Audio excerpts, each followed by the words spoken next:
Unajua kwenye maisha kuna mambo mengi ambayo ukajifunza kupitia kwa mtu, kupitia kwa makala, kupitia kwenye matatizo au kupitia kwenye furaha ukagundua fursa.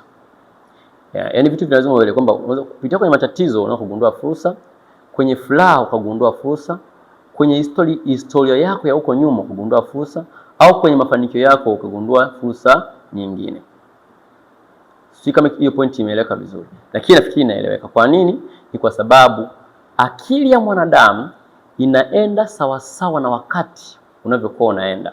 Sasa ukiwa kwenye wakati wa changamoto, kwa mfano kuna changamoto kwenye mazingira yako, ambayo hiyo changamoto ili uweze kuisolve inahitaji vitu kadha wa kadha. Utasolve vipi? Unaangalia okay, changamoto hii labda hamna TV au kuna TV lakini watu hawana sehemu ya kuangalia mipira. Ukafungua banda la kuangalia mpira.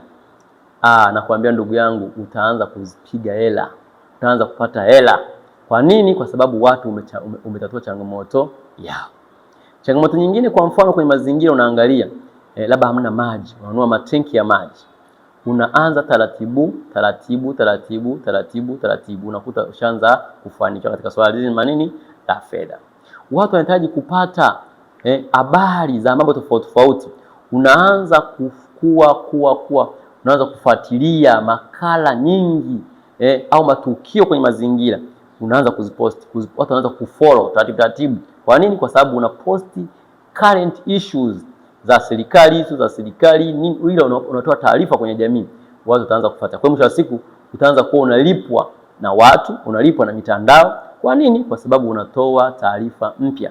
Kwa hiyo unapotaka kuangalia, angalia changamoto ambayo ipo kwenye jamii, alafu kaa chini, jitafute unaisolve vipi na kwa mikakati ipi. Mwisho wa siku utaanza kupata hela mdogo mdogo, na kwa mwisho wa siku ushaanza kuwa expert kwa hilo swala. Asante, tuende kuangalia na tuende kupambana katika kuhakikisha kwamba tunajitafuta sisi wenyewe. Asante sana.